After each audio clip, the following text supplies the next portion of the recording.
आज का हमारा टॉपिक है नरेशन। नरेशन का दूसरा नाम जो होता है वो स्पीच होता है। इसका मतलब होता है कथन। हम लोग आज इसमें देखेंगे कि किसी भी नरेशन को हम किस रूप में बदलते हैं, और ये बहुत ही इंपॉर्टेंट टॉपिक है। ये चाहे कंपटीशन की बात हो चाहे एकेडमिक की बात हो, हर जगह बहुत ज़्यादा पूछा जाता है। सबसे पहले जानते हैं कि नरेशन दो प्रकार का होता है। पहला डायरेक्ट स्पीच, दूसरा है इनडायरेक्ट स्पीच। इसका मतलब होता है कि हम इंग्लिश लैंग्वेज में अपने कथन को दो तरीके से व्यक्त करते हैं। पहला डायरेक्ट, जिसमें हम किसी कथन के एक्चुअल वर्ड का मतलब कि जैसा रहेगा कथन वैसा ही हम बता देंगे बिना कोई चेंजेस किए। जैसे लिखा है he says to me comma double inverted comma I work hard. उसने मुझसे कहा कि मैं कठिन परिश्रम करता हूं। तो यहां पे ध्यान देना है कि यहां पे एक सब्जेक्ट कहने वाला ये होता है जिसका नाम रिपोर्टर होता है। ये अपने कथन को जो भी कहता है इसमें एक्चुअल वर्ड को रखता है, जबकि इनडायरेक्ट स्पीच में वही कथन एक्चुअल ना होकर अपने तरीके से व्यक्त होता है। जैसे ही टेल्स मी, उसने मुझे कहा कि बताया कि ही वर्क्स हार्ड, वह कठिन परिश्रम करता है। तो यहाँ पे हम देखेंगे कि जैसे कोई भी सेंटेंस हुआ उसको हम डायरेक्ट में जब लिखते हैं तो उसके किस रूप में लिखा जाता है, उसका नाम क्या होता है। जैसे यहाँ पे लिखा ही सेज टू मी, तो हमेशा जो लिखा है ही यानी पहला जो सब्जेक्ट होगा इसको हम बोलते हैं रिपोर्टर। ये होता है रिपोर्टर, यानी जो रिपोर्ट को व्यक्त करता है, किसी कथन को बताता है। दूसरा यहाँ पे प्रयोग किए जाने वाला वर्ब हमेशा रिपोर्टिंग वर्ब कहलाता है। ये है रिपोर्टिंग वर्ब। उसके बाद यहाँ पे एक ऑब्जेक्ट आता है, कभी आएगा कभी नहीं आएगा, लेकिन रिपोर्टर अपनी बात को जिससे कहता है वही रिपोर्टिंग ऑब्जेक्ट होता है। इसका नाम हो जाता है रिपोर्टिंग ऑब्जेक्ट। उसके बाद हमेशा इसके बीच में कॉमा, डबल इन्वर्टेड कॉमा, जो हमारा ये डबल इन्वर्टेड कॉमा के अंतर्गत आएगा कितना भी बड़ा, उसका नाम होगा रिपोर्टेड स्पीच। यही कथन होगा जिसका नाम होगा रिपोर्टेड स्पीच। ये फॉर्मेट होता है जो डायरेक्ट में लिखा जाता है। और दूसरा फॉर्मेट जो होता है हमारा इनडायरेक्ट में सेंटेंस जुड़ जाता है, लेकिन इसी में हम देखेंगे कि सेंटेंस जुड़कर बनता कैसे है, उसमें क्या क्या परिवर्तन होता है। तो सबसे पहला जो रूल है वो ये कहा जाता है कि जो रिपोर्टर होगा ये रिपोर्टर कभी नहीं बदलता, चाहे यहाँ पर कोई नाउन हो या प्रोनाउन हो, रिपोर्टर कभी डायरेक्ट से इनडायरेक्ट में नहीं बदलता। अगला जो कॉन्सेप्ट है रिपोर्टिंग वर्ब, जो रिपोर्टिंग वर्ब होता है ये निम्न रूपों में बदलता है। लेकिन ये जो सारा कॉन्सेप्ट हम बताएंगे ये पूरा कॉन्सेप्ट किसका होगा, सिर्फ और सिर्फ असर्टिव सेंटेंस का होगा। बाकी सेंटेंस के जो काइंड्स होते हैं वो किसी और के नहीं, असर्टिव के ही।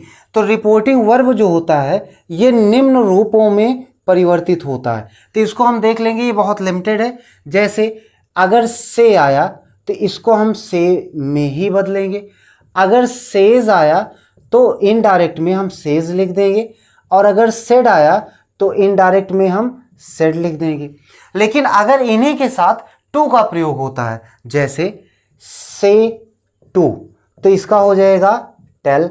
अगर आ गया सेज टू तो इसका हो जाएगा टेल्स, और अगर आ गया सेड टू तो इनडायरेक्ट में इसका हो जाएगा टोड। आपको ये ध्यान रखना है जिसके साथ टू लग जाता है वो टेल्स या टोड में हो जाएगा, उसी वे में जो डायरेक्ट में हुआ है।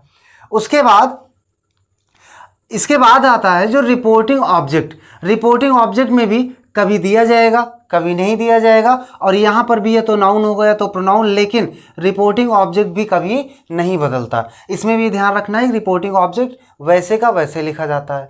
इसके बाद जैसे हम आगे बढ़ते हैं तो यहाँ पे हमें ज्वाइंट करने के लिए एक शब्द को रखना पड़ता है, और यहाँ पे कनेक्टिंग वर्ड रखना पड़ता है। तो असर्टिव के लिए कनेक्टिंग वर्ड जो होता है इसका हम दैट का प्रयोग करते हैं, कनेक्टिंग वर्ड दैट का प्रयोग करते हैं। सबसे पहले मैंने कहा ही रिपोर्टर नो चेंज, तो इसका आंसर हम लिख सकते हैं यहाँ पे ही ऐसे ही रहेगा।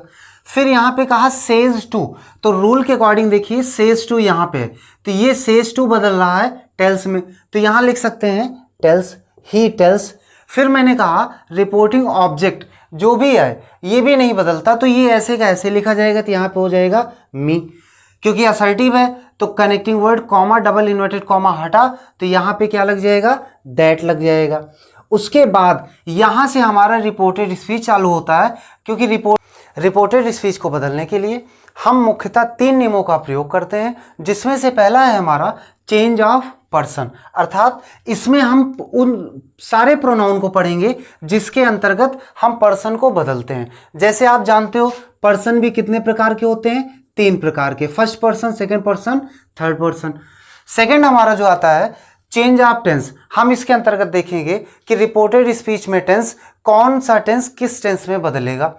आगे है change of nearness into distance, एक ये भी इंपॉर्टेंट टॉपिक है जिसमें पास की चीज़ें थोड़ा दूर प्रदर्शित करती हैं, उसमें हम क्या पढ़ते हैं, नियरनेस इनटू डिस्टेंस।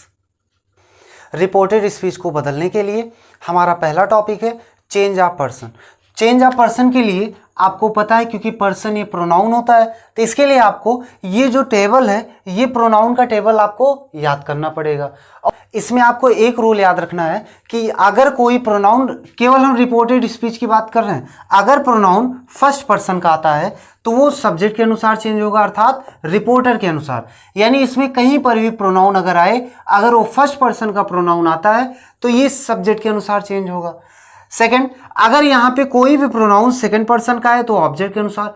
इसमें अगर कभी भी कोई प्रोनाउन आ जाए जो सेकंड पर्सन का हो तो वो यहाँ पर ऑब्जेक्ट के अनुसार बदलेगा। लेकिन अगर यहाँ पर थर्ड पर्सन का प्रोनाउन आ जाता है तो वो नो चेंज, यानी थर्ड पर्सन का प्रोनाउन आया तो वैसे का वैसे लिखा जाएगा, वो बदलेगा नहीं। जैसे ये हमारा एग्जाम्पल है, एग्जाम्पल में हम देखते हैं, तो अब हम अभी तक जितने रूल पढ़े हैं सबको हम यहाँ पे इम्प्लीमेंट करते हैं। तो सबसे पहले ध्यान देते हैं कि जो रिपोर्टर होता है ये कभी नहीं बदलता, हम इसको कॉपी कर लेते हैं। फिर लिखा है सेज, सेज में मैंने आपको बताया था कि जो से होता है या सेज होता है ये वैसे का वैसे उतर आता है, तो यहाँ पे सेज ऐसे ही आ जाएगा। फिर उसके बाद मैंने कहा कनेक्टिव वर्ड, जो कनेक्ट करने वाला वर्ड है उसमें हम लोग दैट का प्रयोग करेंगे, तो यहाँ पे हो जाएगा दैट। फिर उसके बाद यहाँ से शुरू होता है रिपोर्टेड स्पीच, और रिपोर्टेड स्पीच का पहला प्रोनाउन, तो दिया गया पहला प्रोनाउन अगर हम देखेंगे आई, तो आई कौन से केस में है, तो यहाँ से पता चला ये फर्स्ट पर्सन का है, ये पता चला कि फर्स्ट पर्सन। अब हम रूल देखते हैं, रूल कहता है अगर फर्स्ट पर्सन का है तो सब्जेक्ट के अनुसार यानी रिपोर्टर के अनुसार, तो हमें आई को रिपोर्टर ही के अनुसार बदलना है। तो हम चार्ट में देखेंगे तो आई जो है सब्जेक्टिव केस है और ही जो है जिससे बदलना है वो भी सब्जेक्टिव केस है, तो यहाँ से हम दोनों समान केस है इसलिए उसको हम उतार लेंगे, यानी कोई चेंज नहीं। यहाँ पे आई के स्थान पे क्या हो जाएगा, ही हो जाएगा। क्योंकि अभी टेंस का चेंज नहीं पढ़े तो टेंस के चेंज में अभी कुछ होगा भी नहीं, क्योंकि प्रेजेंट या फ्यूचर है, तो यहाँ पे डिड ऐसे ही आ जाएगा। फिर उसके बाद यहाँ पे एक प्रोनाउन आया माय, माय को हम देखते हैं तो पता चला ये भी कौन से पर्सन का है, फर्स्ट पर्सन। तो रूल के according first person pronoun subject यानी रिपोर्टर के अनुसार, तो माय जो है ये भी किसके अनुसार बदलेगा, ही के अनुसार, क्योंकि रिपोर्टर ही है। लेकिन आप देखिए माय यहाँ पर है और ही यहाँ पर है, तो ऐसे तो नहीं बदल देंगे, क्योंकि माय पॉजेसिव केस है इसलिए ही का पॉजेसिव केस क्या होगा, हिज होगा। तो अब पॉजेसिव केस मैच कर गया तो हम ही के स्थान पे, माय के स्थान पे क्या लिख सकते हैं, हिज, तो यहाँ पे हो जाएगा हिज वर्क। इसी तरह हम अगला एग्जांपल देखते हैं, तो यहाँ पे लिखा है my mother says I completed it my self. तो इसके लिए आपको ध्यान ही रखना है सारे कंडीशन, सारे रूल पहले जैसे, तो रिपोर्टर माय मदर है, नो चेंज, इसको हम वैसे का वैसे कॉपी कर लेते हैं। फिर लिखा है सेज, तो जैसे कि हम जानते हैं सेज अकेले है तो सेज ही रहेगा। Connecting word comma double inverted comma हटा तो क्या लग जाएगा, दैट। फिर उसके बाद पहला प्रोनाउन मिला, तो पहला प्रोनाउन कौन से पर्सन का, तो ये भी फर्स्ट पर्सन का है। तो फर्स्ट पर्सन का रूल के अकॉर्डिंग किसके अनुसार, सब्जेक्ट यानी रिपोर्टर, रिपोर्टर क्या है, माय मदर। तो जैसा कि आप जानते हैं क्योंकि ये नाउन है तो माय मदर, क्योंकि ये फेमिनिन जेंडर है तो इसको हम क्या मानते हैं, सी मानेंगे। तो यहाँ इसका मतलब आई जो है सी के अनुसार चेंज होगा, तो हम देखते हैं आई सी, तो पता चला दोनों सब्जेक्टिव केस का है इसलिए हम लिख देते हैं, कोई भी परिवर्तन नहीं। यहाँ हो जाएगा सी, क्योंकि टेंस चेंज अभी होगा नहीं, तो यहाँ होगा कंप्लीटेड। फिर यहाँ पे एक प्रोनाउन और आया, तो ये प्रोनाउन इट, हम देखते हैं यहाँ पे, तो इट कौन सा पर्सन है, थर्ड पर्सन। तो रूल के according third person no change, third person का प्रोनाउन नहीं बदलेगा, तो इसको हम ऐसे ही कॉपी कर देते हैं। फिर अगला प्रोनाउन फिर से मिला माई सेल्फ, तो माई सेल्फ कौन सा पर्सन, तो यहाँ पे हमने देखा तो पता चला माई सेल्फ यहाँ पे है जो कि फर्स्ट पर्सन है, तो फर्स्ट पर्सन का प्रोनाउन है तो किसके अनुसार बदलेगा, सब्जेक्ट के अनुसार। सब्जेक्ट क्या है, सी, सी का मतलब हुआ कि माई सेल्फ सी के अनुसार बदलेगा। अगर आप इसको चार्ट में देखेंगे तो माई सेल्फ यहाँ है, सी यहाँ पे है, तो कॉम्बिनेशन नहीं बने क्योंकि रिफ्लेक्सिव और सब्जेक्टिव बहुत दूर है, तो हमें सी के रिफ्लेक्सिव में जाना पड़ेगा।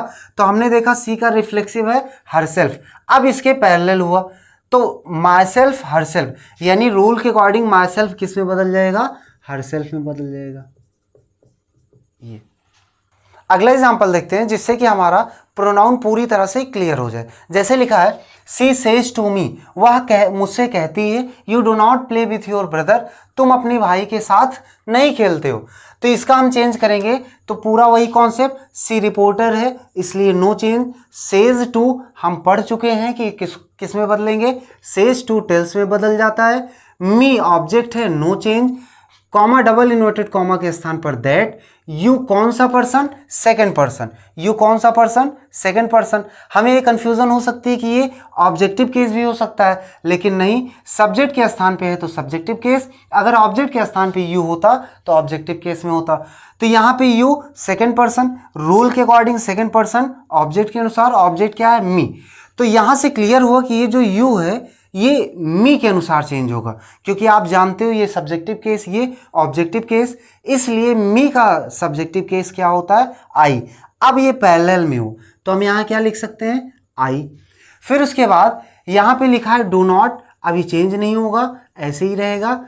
वर्ब प्ले ऐसे ही रहेगा विथ प्रेपोजिशन। योर, एक प्रोनाउन और आ गया, तो योर कौन सा पर्सन, तो यहां से हमने देखा कि योर सेकंड पर्सन, किसके अनुसार, ऑब्जेक्ट के अनुसार। ऑब्जेक्ट क्या है, मी, तो योर मी के अनुसार चेंज होगा, लेकिन ऐसे नहीं, मी का पॉजेसिव केस माय, तभी ये पैरेलल होगा। तो यहां योर के स्थान पे क्या हो जाएगा, माय ब्रदर। इस तरह से हम केस को मैच कराते हुए कोई भी प्रोनाउन आसानी से हम बदल सकते हैं। अगला क्वेश्चन आपके सामने लिखा हुआ है, Ram says to him you wash your clothes yourself. इसका आंसर आप लोग खुद से करिएगा और कमेंट बॉक्स में इसका आंसर लिख दीजिएगा। चेंज ऑफ पर्सन के बाद change of tense, change of nearness into distance, दो टॉपिक को हम पार्ट 2 वीडियो में आपको देंगे।